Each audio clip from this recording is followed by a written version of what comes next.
Ayubowan. Empowering the youth. Initiating dialogue on up-to-date issues. This is Charana TV's primetime youth show, Seethala, Eethala. ලෝකයේම කතාබහට ලක්වන ප්‍රශ්න පිළිබඳව ශ්‍රී ලංකාවේ නව යෞවනයින් ඔවුන්ගේ අදහස් ඉදිරිපත් කරමින් ඔබේ හදවතට ආමන්ත්‍රණය කරන යුගයේ වැඩසටහන සීතල ඊතල. අපි බලමු අද කවුද අපිත් එක්ක එකතු වෙන නව යෞවනයින් 6 දෙනා කියලා. These are the speakers for tonight's episode.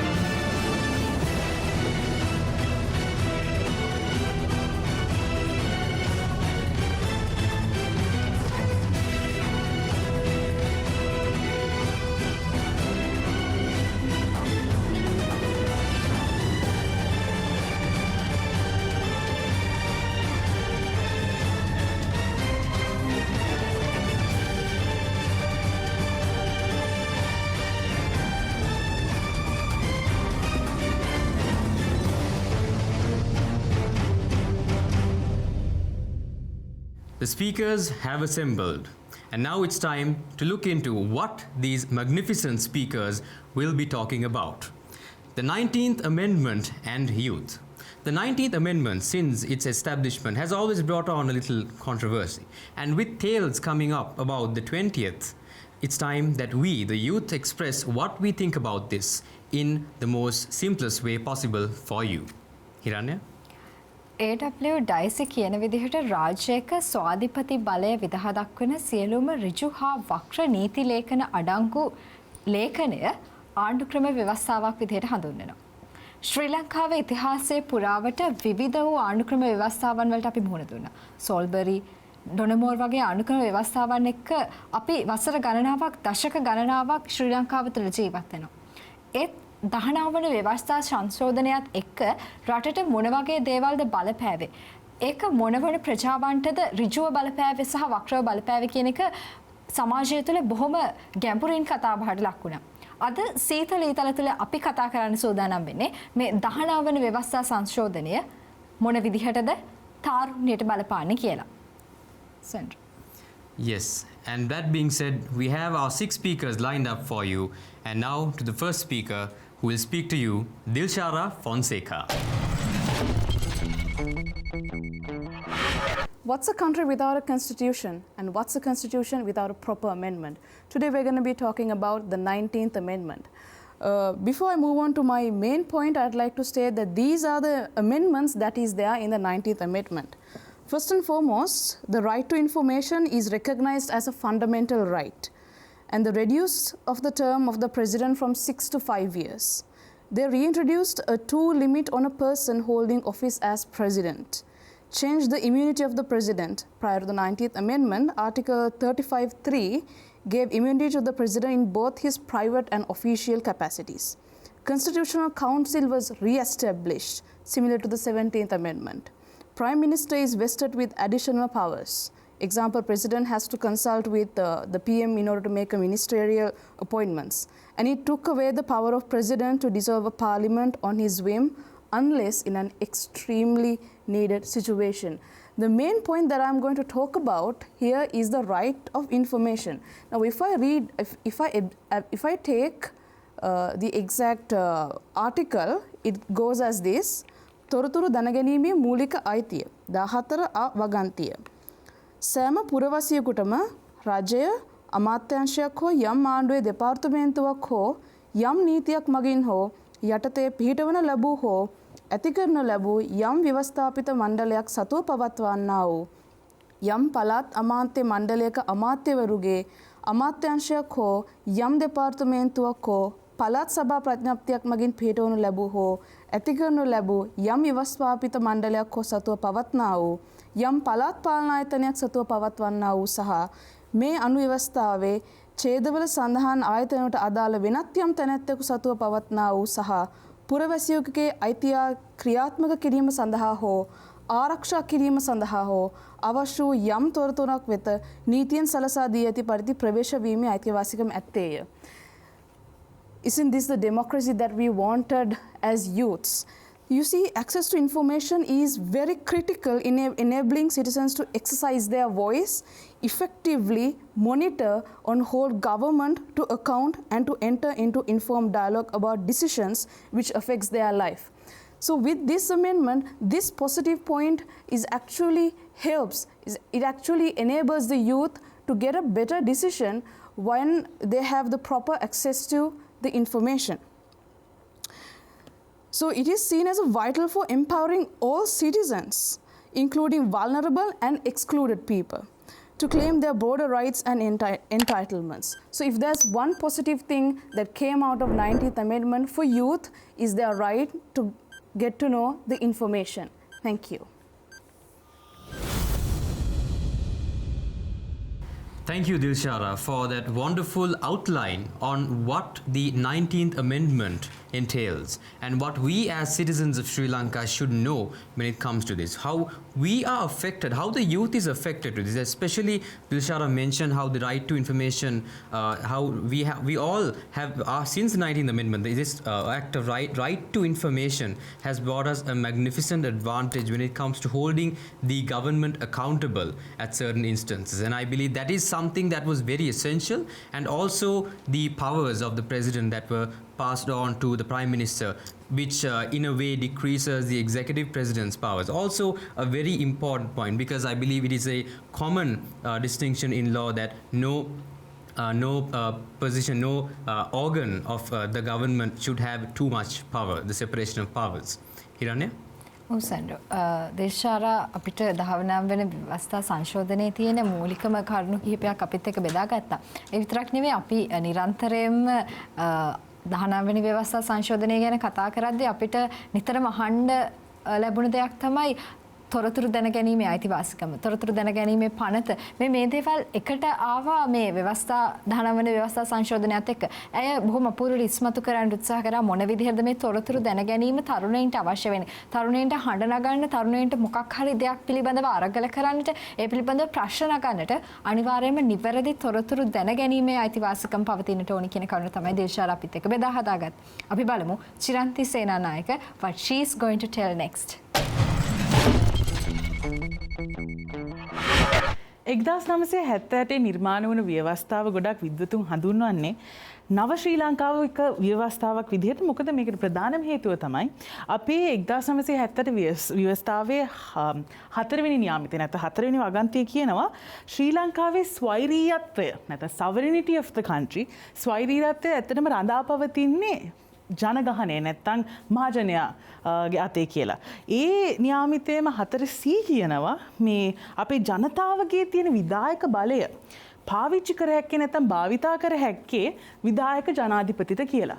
නමුත් අපේ ශ්‍රී ලංකාව ප්‍රජාතන්ත්‍රවාදී රටක්ද කියන ප්‍රශ්නයට ගොඩක් වෙලාවට එල්ලවෙන චෝදනාවක් නැත්තම් කම්ප්ලේන්ට් එකක් තමයි මේ පද්ධතියට එල්ලවෙන චෝදනාවක් තමයි මේ විධායක ජනාධිපති කම නිසා ලංකාවේ ඇත්තටම හරි ප්‍රජාතන්ත්‍රවාදී පද්ධතියක් නැහැ කියලා. මේක තව මේ මතය ඇත්තටම ගොඩක් යෞවනයන් අතර තියෙන මතයක්. මොකද අපි ලිබරල් වාදය, ඒ වගේම බලසාරෝපණය, that's power division, ප්‍රජාතන්ත්‍රවාදය වගේ මේ මතයක් අපි වැඩුණ කට්ටියක් අපේ මේ ජෙනරේෂන් එක, අපේ පරම්පරාව.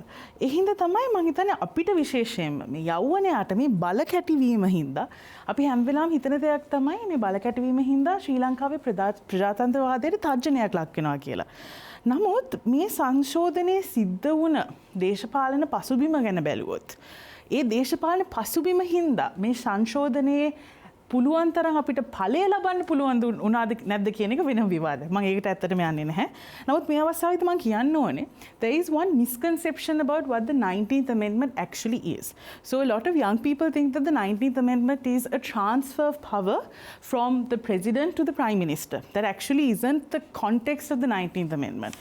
මොකද මේක ඇත්තටම අපි අතර තියෙන වැරදි අර්ථකථනයක්. දේශාල දැන්ටමත් කියලා ඔය කියන්නේ මේ අපේ නරඹන්නන්ට පැහැදිලි කරා මේ තමයි 19 වෙනි සංශෝධනයේ තියෙන දේ කියලා. ඉතින් මම ඒක ගැන වැඩි කතා කරන්න යන්නේ. But what's interesting is through the introduction of the 19th Amendment, we created a system of checks. We tried to create a system of checks and balances. හැබැයි දැන් ඇයි මේක තරුණයට වැදගත් වෙන්නේ? මොකද monthly.lk කියන වෙබ්සයිට් එකේ කියලා තියෙනවා ශ්‍රී ලංකාවේ පාර්ලිමේන්තුවේ ඉන්න තරුණ නියෝජනය 100.3යි කියලා. ඒකෙන් පැහැදිලි වෙන්නේ අපේ තරුණයන්ට දේශපාලන පද්ධතිය ගැන විශ්වාසයක් නැහැ. ඉතින් මං හිතන විදිහට 19 සංශෝධනය බලපාලනයක් ඇති කරන්න පළවෙනි පියවරක්. නමුත් මේ සංශෝධනයෙන් විතරක් බලපාලන පද්ධතියක් ඇති කරන්න අපිට බැහැ. විශේෂයෙන්ම 20 වෙනි සංශෝධනය ගැනත් කටකතා යන අවස්ථාවක. ඉතින් මං හිතන්නේ ඇත්තටම බලපාලනයක් ඇති කරන්න අපේ රටේ මුළු පද්ධතියම වෙනස් කරන්න ඕනේ. විධායක ජනාධිපති කම මත පදනම් නොවන පද්ධතියක්. ස්තුතියි. Thank you very much Chiranti. 19 වෙනි ව්‍යවස්ථා සංශෝධනයේ තරුණයින්ට කොහොමද බලපාන්නේ කියන එක තමයි අද අපි මාතෘකාව කරගත්තේ. අද වර්තමානයේ වෙන විට පාර්ලිමේන්තුවේ තරුණ ජනගහනය කොයිතරම් ප්‍රතිශතයකද තියෙන්නේ කියන එක ඈතින් කියවෙනවා. ඒත් එක්කම තමයි බලපාලන පද්ධතියක් ඇති කරන්නට මේ 19 වෙනි ව්‍යවස්ථා සංශෝධනයේ අඩිතාලමක් වුණා කියන කාරණා Chiranti අපිට අරගෙන එනවා. ඒ ඔස්සේ තමයි මොන විදිහටද 19 වෙනි ව්‍යවස්ථා සංශෝධනයේ තරුණයින්ට බලපාන්නේ කියන එක. මම හිතන්නේ විශේෂයෙන්ම ඉස්මතු කරන්න උත්සාහ කරේ තරුණ නියෝජනය පාර්ලිමේන්තුවට අරගෙන එන්නට විශේෂ අවස්ථාවක් වුණා මේ 19 වෙනි ව්‍යවස්ථා සංශෝධනය කියන එක. සෙන්ටර් මම හිතන්නේ ඔයාලට දෙයක් තියෙනවා එකතු කරන්න ඒකට.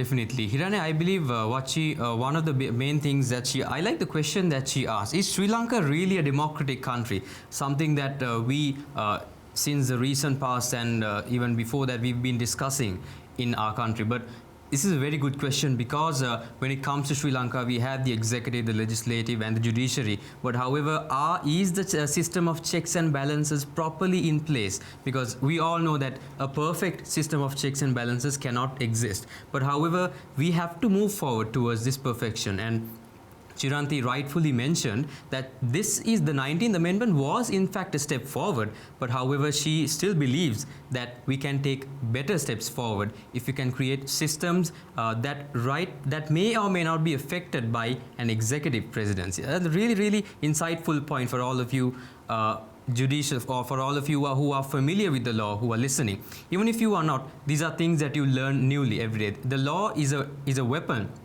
that even the normal citizens of Sri Lanka should know about this. That is what Seethala Eethala is doing here, bringing awareness to this topic. And that being said, it's time for our next speaker. Let's welcome Rivindu Pereira. Rivindu, the floor is yours.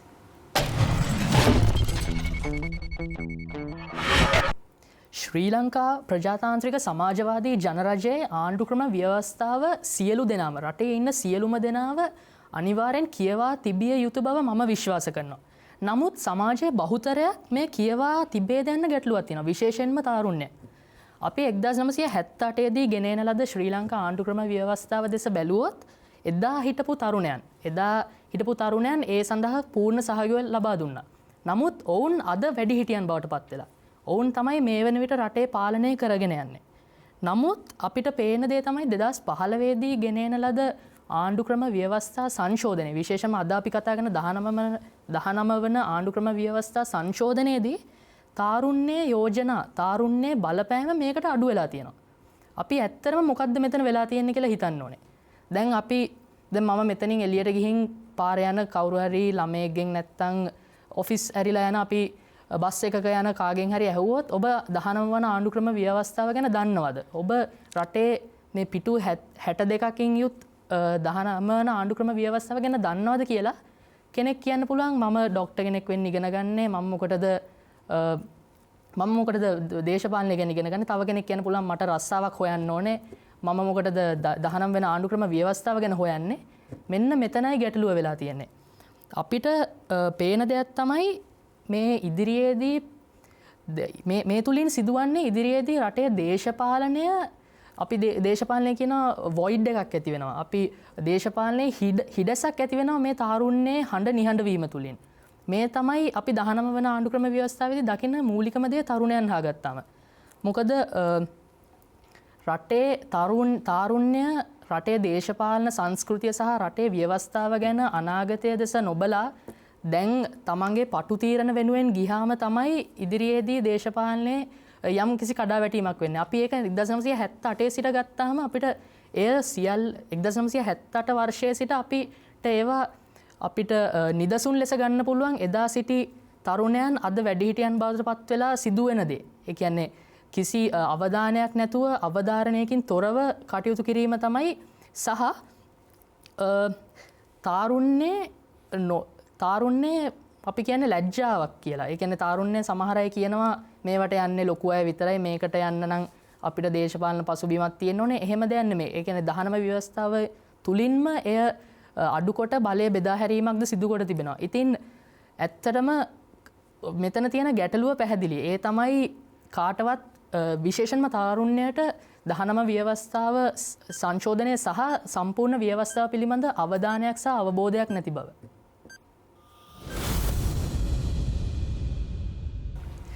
Thank you, Revindu, for that very informative speech about how this 19th Amendment affects the youth and how I think Revindu spoke a lot about the awareness of the law, the awareness of the amendment itself, something that people think it's not very important, but it is. Because, ladies and gentlemen, look at yourselves. You are the ones, you might even remember the pinky finger that was painted purple because you voted. Why? You elected these people into the parliament, and these parliamentarians are partially the lawmakers, create these laws. Is it not up to you to know what these laws are as a citizen of this country? Because you are living here. You may or may not be under the you may or may not be liable for certain things by doing certain things or not, because the law is the law. Knowing the law gives you an advantage because of this, and that is why Revindu mentioned this very strongly, going into a very helicopter view, the importance of the legal system and understanding it, especially something as important as the 19th Amendment. Thank you very much, Revindu, for mentioning such an important point. Hiranya? ඇත්තටම ඔව් සෑන්ඩ්‍රෝ යම්කිසි පුරවැසියෙක් ඡන්දය භාවිතා නොකර රටේ පවතින ආණ්ඩුව හරි නැත්නම් මේ රටේ පවතින තත්ත්වය පිළිබඳ විවේචනය කරනවා නම් මම හිතන්නේ ඒක මූලික මිනිස් අයිතිවාසිකමක් උල්ලංඝනය කිරීමක් වෙනවා. මොකද ඔහුට ඡන්දය භාවිතා කිරීමේ අයිතිය පැහැර හැරලා පවතින දේ ගැන විවේචනය කරනවා. ඒ වගේ සමාජයක ජීවත් වෙන අපි තාරුණ්‍යයන් විදිහට රටේ පවතින ව්‍යවස්ථා සංශෝධනයක් ගැන දැනුවත් වීමේ උවමනාව මොකද? දැනුවත් වීමෙන් ලැබෙන ප්‍රයෝජන මොනවද කියන දේ පිළිබඳව තමයි රෙවිදු බොහොම අපූර්වවට ගලා බැස්මක් ඇතුව කතා බහට ලක් කරේ. අපි බලමු. තවත් බොහෝ දේවල් තියෙනවා මේ තරුණයින්ට ඔබ හා සමග බෙදා හදා ගන්නට මේ කෙටි විරාමයෙන් අනතුරුව.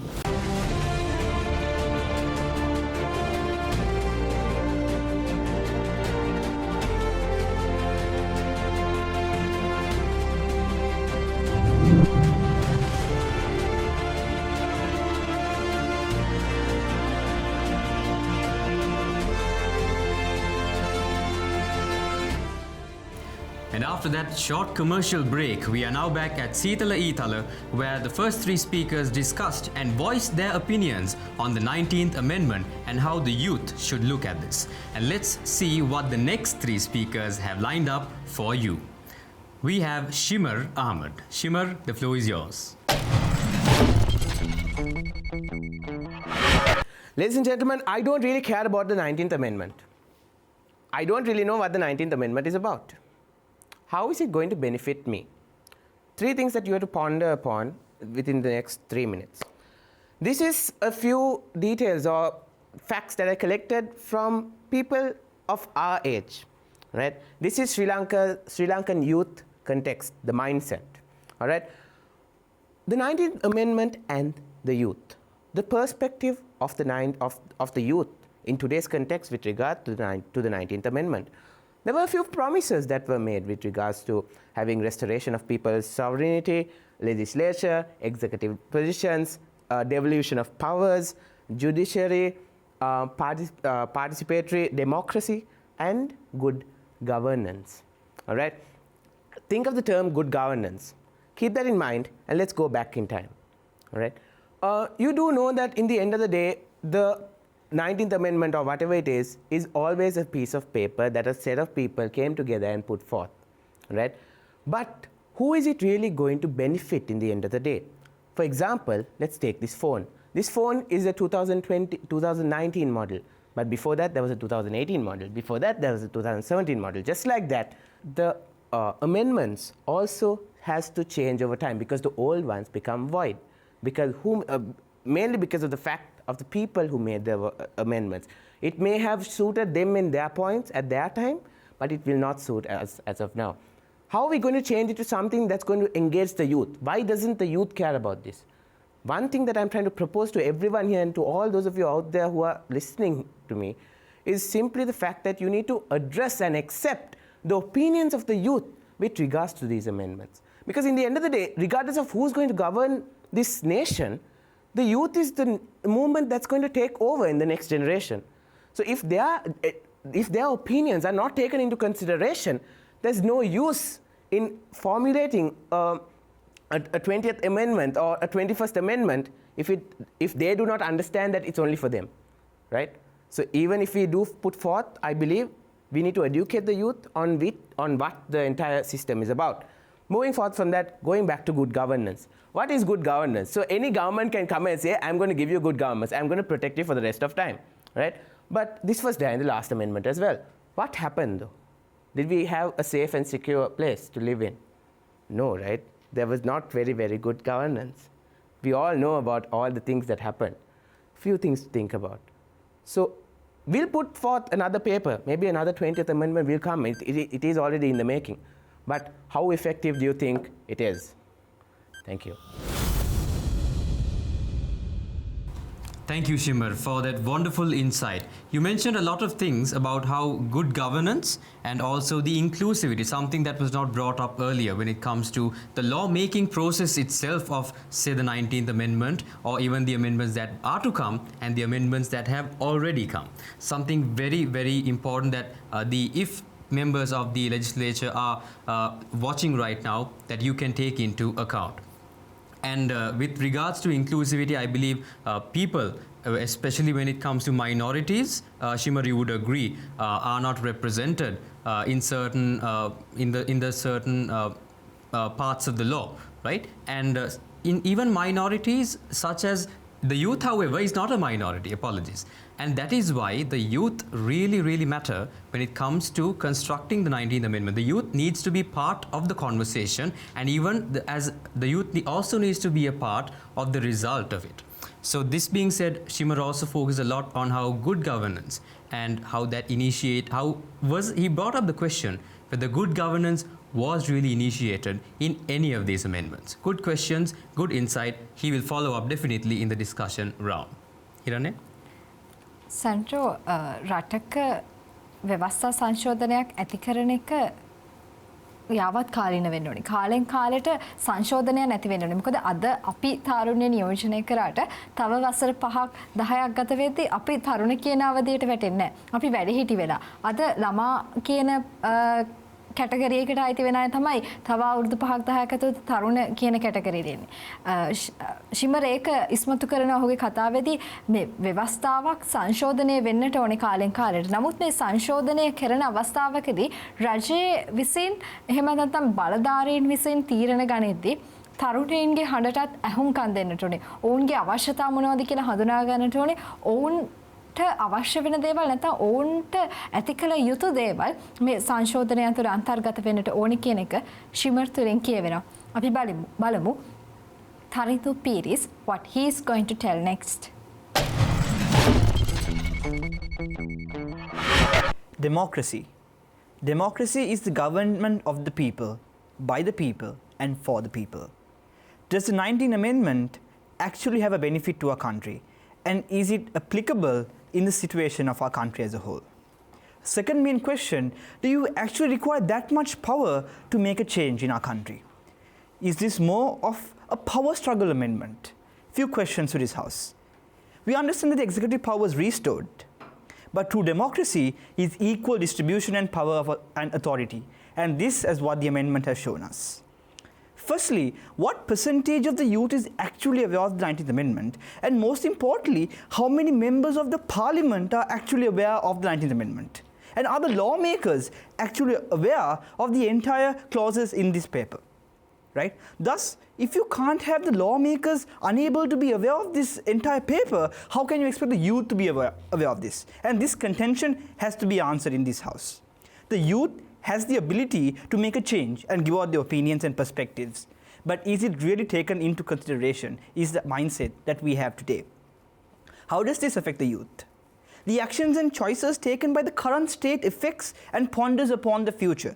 Therefore, it's a moral responsibility of the youth to ensure engagement in such amendments. In the past, amendments have been passed.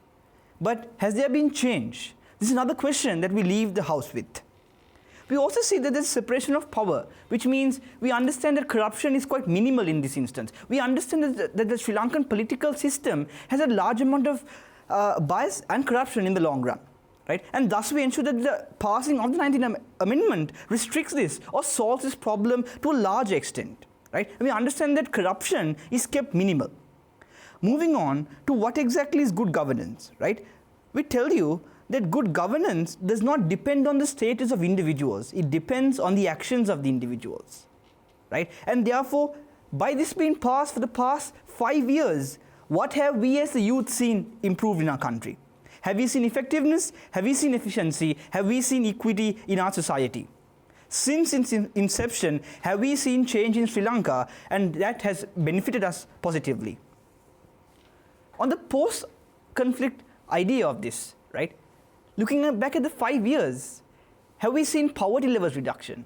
Have we seen all the children in the villages being given a strong sense of education? Have we seen better hospitality and better healthcare within such areas? These are few questions that we have to answer in this house.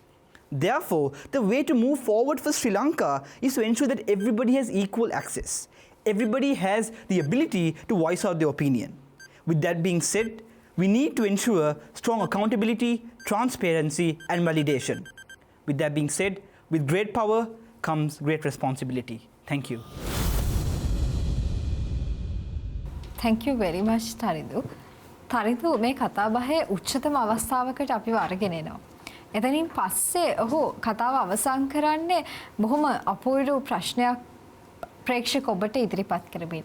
ලංකාවේ හැමෝටම සමාන අධ්‍යාපන අවස්ථාවන් ලැබිලා තියෙනවද? ශ්‍රී ලංකාවේ හැම ප්‍රදේශයක්ම එක හා සමානව සංවර්ධනය වෙලාද? රෝහල් පද්ධතින් සියල්ලම එක හා සමානව එක මට්ටමක තියෙනවද? උත්තරය මමම දෙන්න නැහැ. අන්න ඒකට හේතුව ක්‍රියාත්මක කරන නීතීන් එහෙම නැත්නම් සිදු කරන සංශෝධනයන් ශ්‍රී ලංකාව තුළ යාවත්කාලින කරන්නට පුළුවන් දේවල්ද කියන ප්‍රශ්නය උතුරලා හැගෙනවා. තරුණයින් විදිහට සමාජයේ වෙනසක් පෙරලියක් ඇති කරන්නට පුළුවන් පිරිසක් තමයි තරුණයින් විදිහට රටක අර්ථකථනය කරන්නේ. ඉතින් ශ්‍රී ලංකාව සමානුපාතික සංවර්ධනයක් ලැබෙන හැමෝටම එක හා සමාන අයිතිවාසිකම් ලැබෙන රටක් බවට පත් කරන්නට නම් තරුණයින්ට හඬ නගන්නට අවස්ථාව දෙමු. ඒ විදිහට තමයි Tarindu ඔහුගේ කතාවේදී අපිට කරුණු ඉදිරිපත් කරේ. Sandro. Definitely, Hiranya. He mentioned with great power comes great responsibility. But at the same time, let me tell you something else. Privilege is invisible to those who have it and visible to those who don't have it.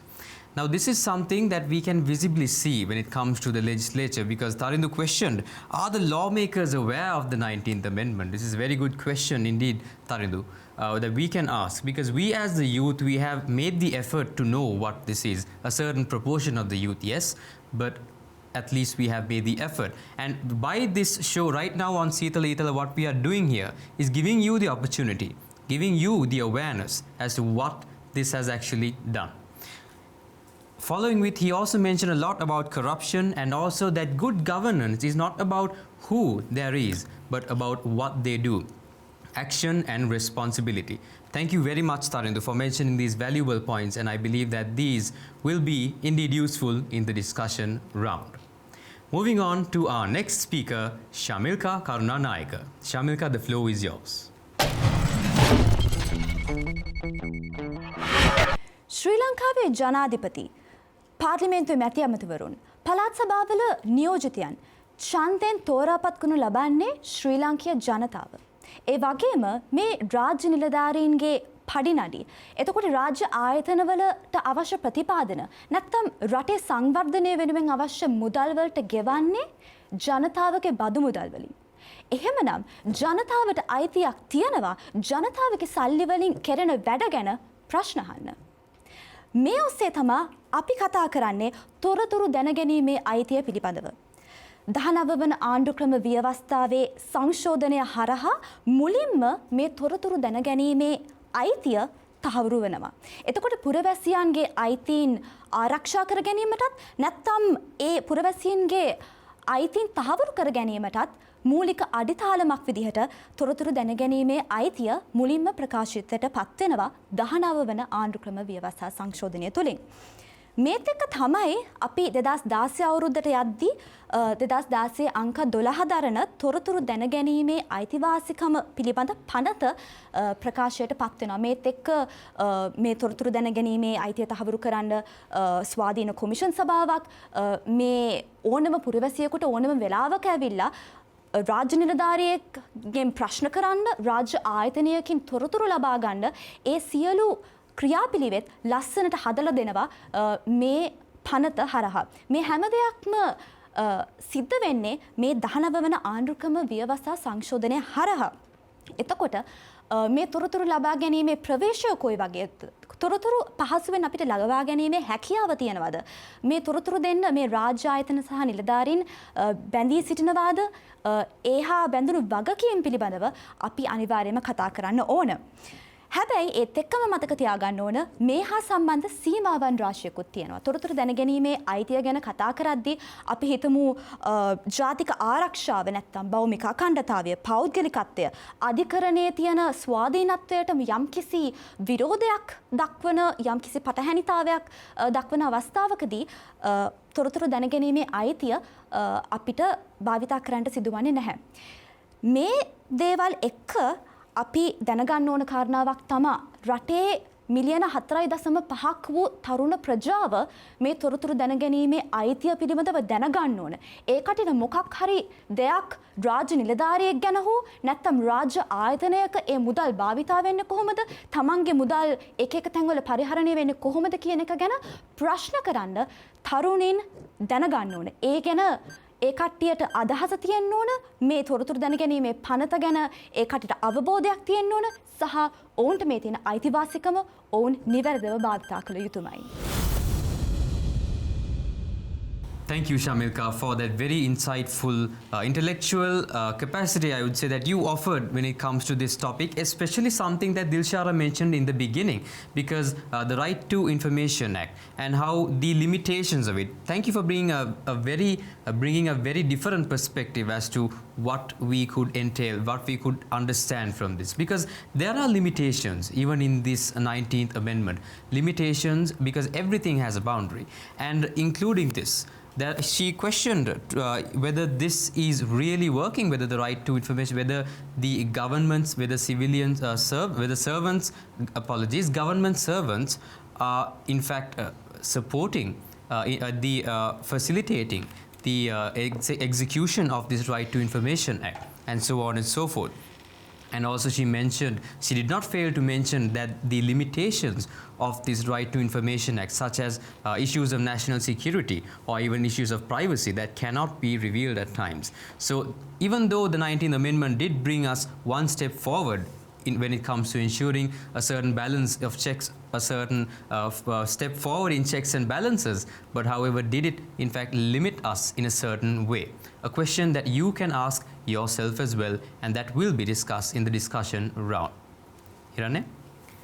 ශමිල්කා නැවත පාදාවක් තොරතුරු දැනගැනීමේ පනත මොන විදිහට තරුණයින් භාවිතා කරන්න ඕනි කියන එක වෙනස් පැතිකඩයකින් අපිත් එක්ක කතා කරනවා. රටේ තරුණයින් මේ පනත ගැන දනුවත්ද? මොන ආකාරයකද මේක භාවිතා කරන්නට හැකියාව තියෙන කියන කරුණ පිළිබඳව වුන් දඩුවත්ද කරන ප්‍රශ්න කිරීම කරනවා. රටේ මොන විදිහටද මුදල් භාවිතා කරන්නේ? රාජ්‍ය ප්‍රතිපත්තීන් මොන විදිහටද ක්‍රියාත්මක වෙන්නේ? රාජ්‍ය නිලධාරීන් මොන විදිහටද හැසිරෙන්නේ කටයුතු කරන්නේ කියන දේ පිළිබඳ අපිට ප්‍රශ්න නැගෙන වෙලාවට ඒ ගැන විමසන්නට කරුණු හොයලා බලන්නට අපිට අයිතියක් තියෙනවා. ඒ අයිතිය අපි නිසි ලෙස ප්‍රයෝජනයට ගන්නවද? ඒක ක්‍රියාත්මක කරනවද කියන දේ පිළිබඳව ඇය තරුණ අපෙන් ප්‍රශ්න කරනවා. අපි ඒ ප්‍රශ්න වලට විසඳුම් හොයාගෙන යන්නට ඕනේ. අපි බලමු 19 වන ව්‍යවස්ථා සංශෝධනය හා තරුණයින් මොන විදිහටද එකට ඒකාබද්ධ වෙලා තියෙන්නේ කියලා අපි තවදුරටත් කතා කරමු මේ කෙටි විරාමයෙන් අනතුරුව.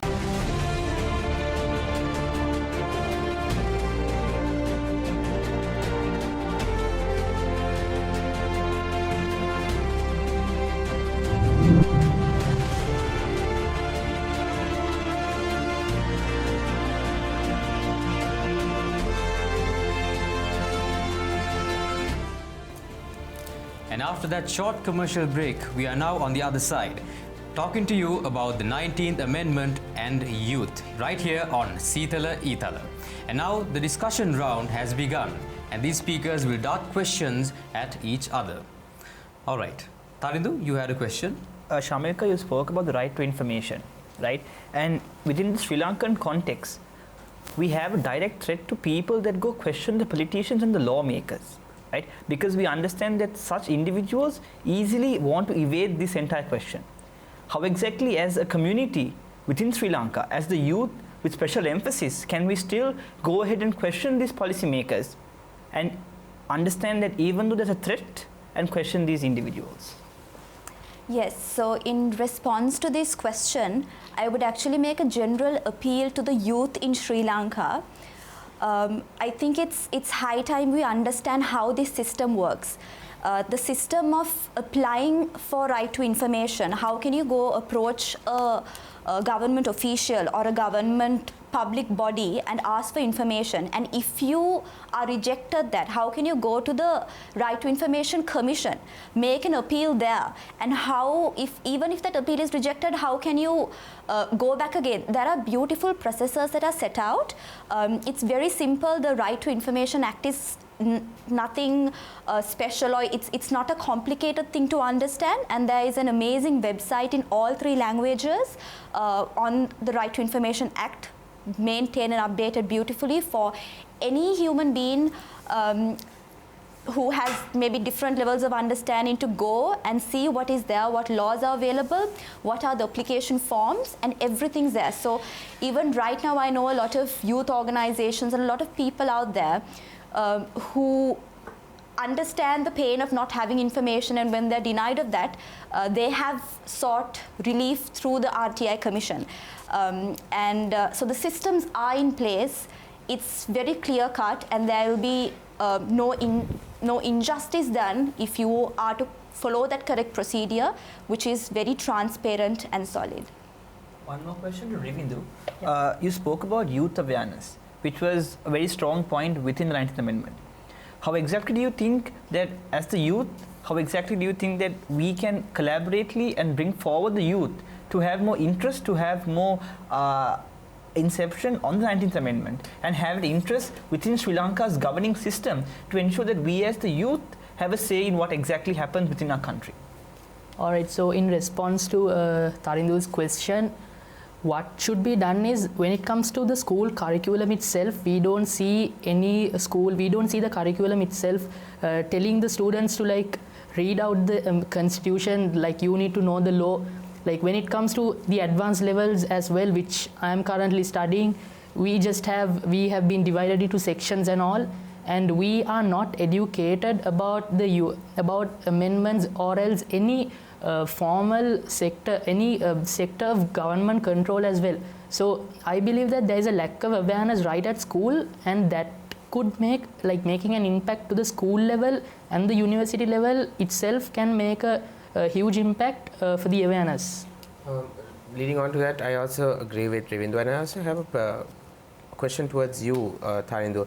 You said that the youth, they do not take towards a certain point in your speech. You mentioned that the youth does not take a certain action or certain, they don't voice their opinions out.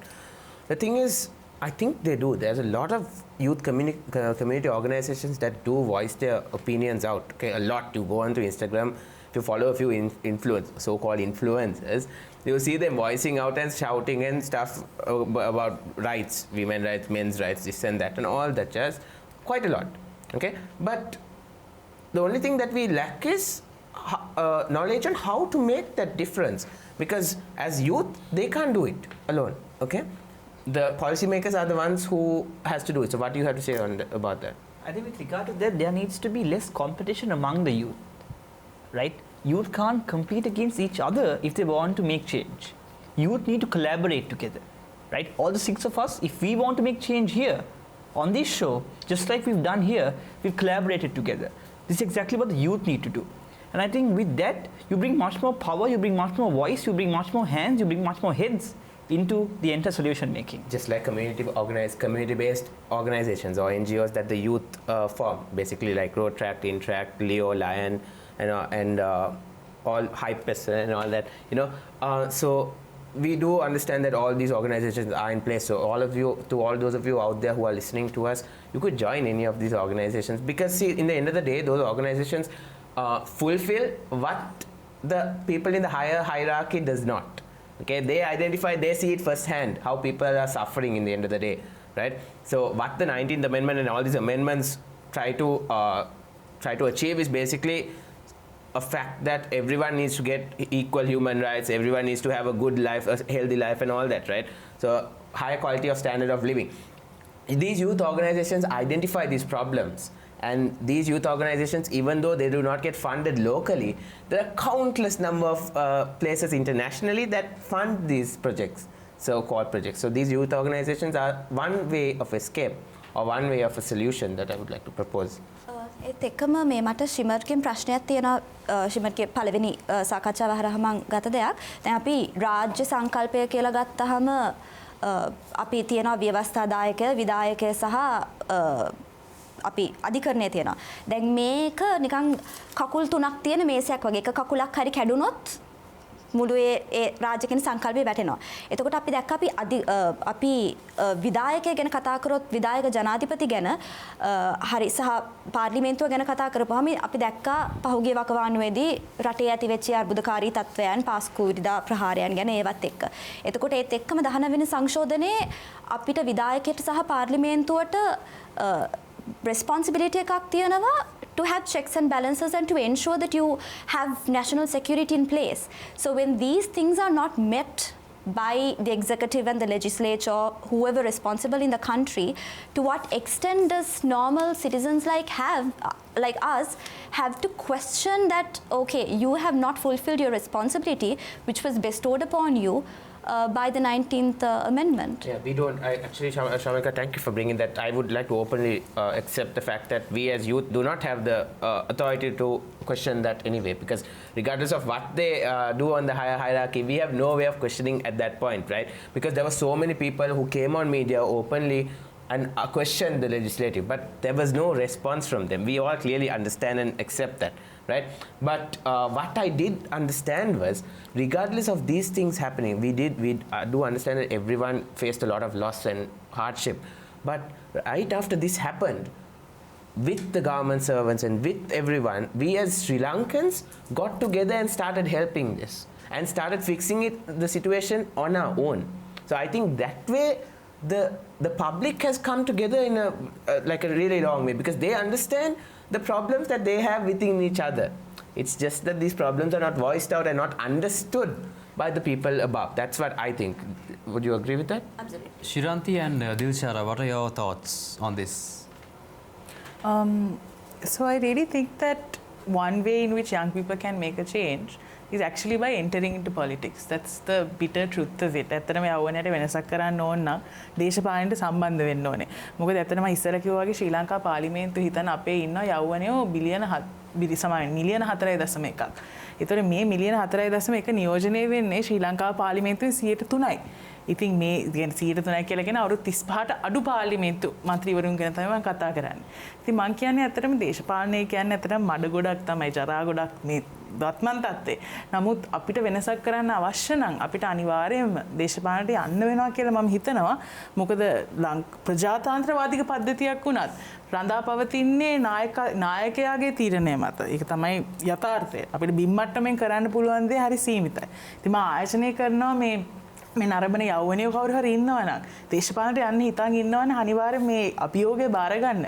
අපිත් පුළුවන් විදිහට ඔයගලන්ට support එක දෙනවා. මොකද අපිට අනිවාර්යයෙන් මේ යෞවනයෝ අවශ්‍යයි දේශපාලනික ස්තරේ. Definitely. And before Dilshara, I need to mention that we need to mention that Shiranti Senanaik is also the founder of Hype Sri Lanka, one of the leading youth organizations that Shimar mentioned as well. That being said, Dilshara, what are your thoughts on what your colleagues discussed just now? සාන්ද්‍ර මෙහෙම දෙයක් මට මතක් වුණා. මේ මම දවසක් bus එකේ යනකොට පොඩි රේඩියෝ වැඩසටහනක් මට හම්බ වුණා. ඒකෙදි සිද්ධ වුණේ මෙන්න මේකයි. මේ රේඩියෝ වැඩසටහනෙන් යම්කිසි රාජ්‍ය ආයතනයක් සම්බන්ධ කරගන්න ප්‍රශ්නයකට දුරකථන ඇමතුමක් ගත්තා. ඉතින් තනිකරම වටේ ගියා වගේ දෙයක් තමයි එතන උනේ. කියන්නේ අර ඒ කෝල් එක අනිත් කෙනාට සම්බන්ධ කරනවා, මේ කෝල් එක අනිත් කෙනාට සම්බන්ධ කරනවා. ඉතින් 19 වෙනි සංශෝධනයෙන් අපිට මේ right to information කියන දේ එළියට දාලා තිබුණට අපි ඒක ප්‍රායෝගිකව ක්‍රියා කරන්න යනකොට මේ ගවර්න්මන්ට් එකෙන් සමහරට සපෝට් එකක් නැතු වෙනවා. එහෙම නැත්නම් මේ පබ්ලික් ඔෆිසර්ස්ලා ඒගොල්ලන්ගේ ඔබ්ලිගේෂන්ස් හරියට කරන්න නැති වෙනවා. ඉතින් මේ අඩුපාඩු අපිට 19 සංශෝධනය ගේන්න කලිනුත් තිබුණ දෙයක්. රාජ්‍ය ආයතනයක් සම්බන්ධ කරගන්න ගියාම පුදුම විදිහට කාය නාස්ති වෙනවා කියලා කියනවනේ. ඉතින් මෙන්න මේ தત્ත්වය පොඩ්ඩක් අපිට හදාගන්න පුළුවන් නම් මම හිතන සන්රෝ that it would be a very beneficial thing. Definitely. ඉරන්නේ? ඔව් සන්රෝ. අපි දැක්ක මේ බොහොම අපූරු නව්‍ය අදහස් තියෙන තරුණයෝ 6 දෙනෙක් අද අපිත් එක්ක අපේ මැදිරියේ එකතු වෙලා ඉන්නේ. ඔවුන් මොන විදිහටද 19 වෙනි ව්‍යවස්ථා සංශෝධනයේ තරුණයින් හා එකට ඒකාබද්ධ කරන්නේ කියන එක ගැන බොහොම අපූරු සාකච්ඡාවක නිරත වුණා. අපි බලමු මේ කෙටි විරාමයෙන් අනතුරුව අවසාන වශයෙන් 19 වෙනි ව්‍යවස්ථා සංශෝධනය තරුණයින්ට මේ මට්ටමට ඇතිද නැත්නම් අලුත් සංශෝධනයකට යන්න අවශ්‍යතාවයක් ඇති වෙයිද කියන වගේ නිගමනයන්ට උන් එයිද කියලා අපි බලමු මේ කෙටි විරාමයෙන් අනතුරුව.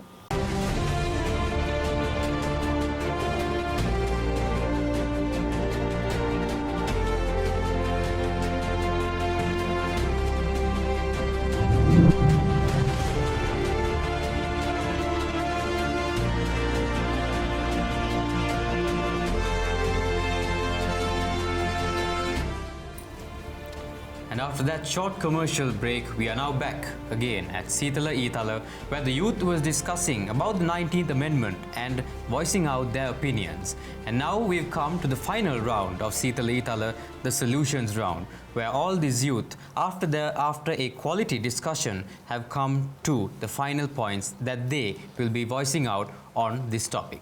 Let's begin with Dilshara. මෙහෙමයි සොලියුෂන් එක හරිම සරලයි. ඉටු කරන්න පුළුවන් පොරොන්දුවක් දෙන්න. ඒක අමාරු දෙයක් නෙමෙයි. නේද? යම්කිසි දෙයක් කොලයකට විතරක් කොටු වෙලා කොලයකට විතරක් ඉතිරි වෙලා යනවට වැඩිය මේ යූත් එකටත් ගැළපෙන විදිහට හැම දිනෙකටම ගැළපෙන විදිහට මේ හදන නීතිය ප්‍රායෝගික විදිහට ක්‍රියාත්මක කරන්න. මගේ මතය තමයි ඇත්තටම විධායක ජනාධිපතිවරයා කියලා කියන්නේත් අපේ පාර්ලිමේන්තුවේ ඉන්න 225 මහජන සේවකයෝ අපි දේවානුභාවයෙන් ගොඩක් වෙලාවට සැලකුවාට ඒගොල්ලෝ ඇත්තටම පත් වෙන්නේ අපේ ඡන්දයෙන් රටට සේවයක් කරන්න. ඉතින් විධායක ජනාධිපති කියන චරිතයට අනිවාර්යයෙන්ම ඔහුගේ හෝ ඇයගේ බලය පාලනය කරන්න පද්ධතියක් තිබිය යුතුයි. නමුත් ඔහුට හෝ ඇයට අවශ්‍ය වෙලාවක හදිස්සි වෙලාවක විශේෂයෙන්ම රජයේ ආරක්ෂාව පිළිබඳ තීරණයක් ගන්නකොට පාවිච්චි කරන්න භාවිතා කරන්න බලය තිබිය යුතුයි. ඉතින් මේක ඇත්තටම ෆයින් බැලන්ස් එකක් අපි ඉංග්‍රීසියෙන් කියනවා වගේ. ඉතින් මේ දේ කරන්න අපි මානසිකත්වය ගොඩනගන්න ඕනේ ප්‍රජාතන්ත්‍රවාදී රටක විශේෂයෙන්ම අපේ දේශපාලඥයෝ අපේ දේශපාලකයෝ අපිට වගකීමක් ඉටු කර යුතුයි. ඉතින් ඒ වගකීම බලාපොරොත්තු වෙන්න ඕනේ අපි අපේ දේශපාලඥයෙක්ගෙන් අපිට ඒගොල්ලන් කොහොමත් ඔහොමනේ කියලා හිතලා ඉන්න කාලේ මම හිතන්නේ අපි දැන් නැති කරන්න ඕනේ. 96.3% of Sri Lankans have a literacy rate, and also the constitution of Sri Lanka is just 272 pages, and the 19th amendment as of discussing right now is only 62 pages. මෙතරම් ඉහළ සාක්ෂරතාවක් හිමි රටකටත් මේ තරුණයන්ට ඒ කියන්නේ තරුණයන් මිලියන 4.1ක් ඉන්න රටකටත් මේ ව්‍යවස්ථා සංශෝධන සහ ව්‍යවස්ථාව අඩුම තරමින් කියවන්නට හරි පුළුවන් නම් මම හිතනවා මේ රටේ තියෙන ප්‍රශ්න ගැටලු ගොඩක් අඩුවෙයි. හරි නීතිය හරි දේ දැනගත්තාම මේ තියෙන ගැටලු ගොඩක් අඩුවෙයි කියලා මම විශ්වාස කරනවා. Well, I personally think the key term or the key word here is basically youth, the 19th Amendment and youth. So there's I'm going to openly say this, there's no use of complaining or going on social media, openly disgracing people, calling people out or fighting with people if you want to pursue something else in the end of the day and not make a difference about it. Because in the end of the day, if you do not want to be the change you wish to see, there's no point in complaining about it. Right? So that's something that I believe in. And if you do want to make something of a change of that sort, like Chiranti mentioned, do go along the lines of politics and we do know that it's a place of a lot of with a lot of gray area, right? We don't know until we get into it. But once you do, maybe perhaps you would be the one who changes everything for that 4 million youth that we're all speaking about. Thank you. This topic talks about the youth, right?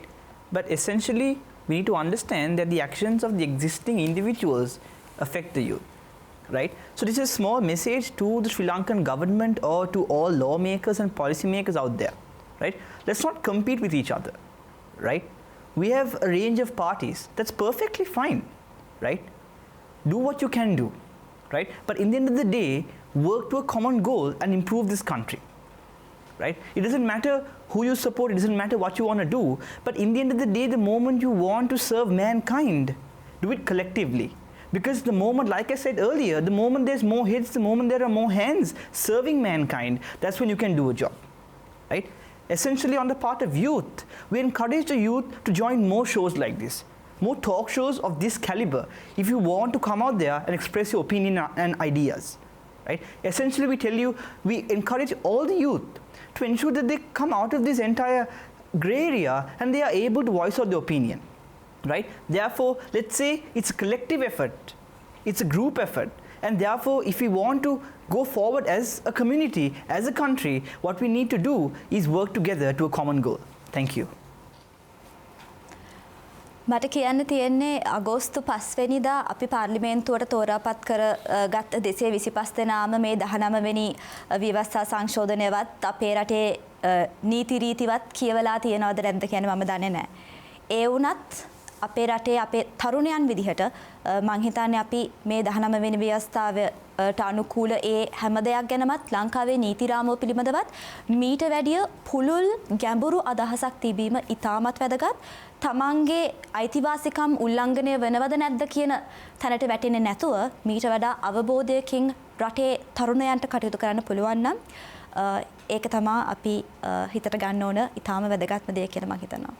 කාර්මික විප්ලවයෙන් අනතුරුව ඇතිවෙච්ච කාර්මික දියුණුවත් එක්ක මිනිස්සුන්ගේ අයිතිවාසිකම් වෙනස් වුණා.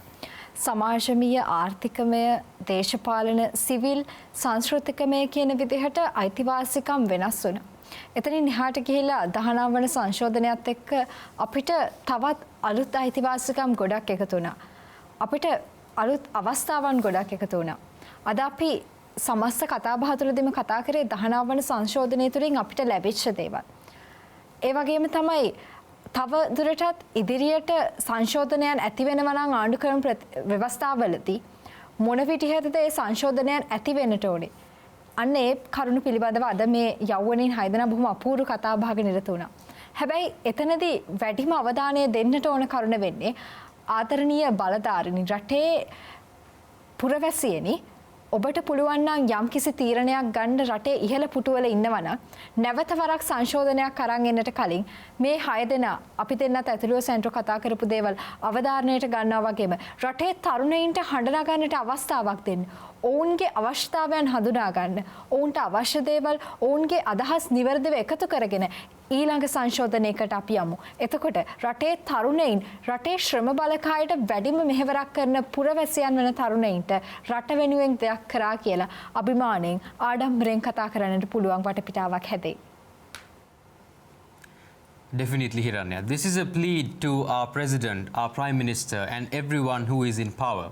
If you are watching this, sir, our request is for you to take into account what the youth says, especially on a platform like Seethala Eethala on Charana TV, where we give the voice of the youth, what the youth is thinking and how we can represent this youth in the parliament, in the legislature and in the country itself.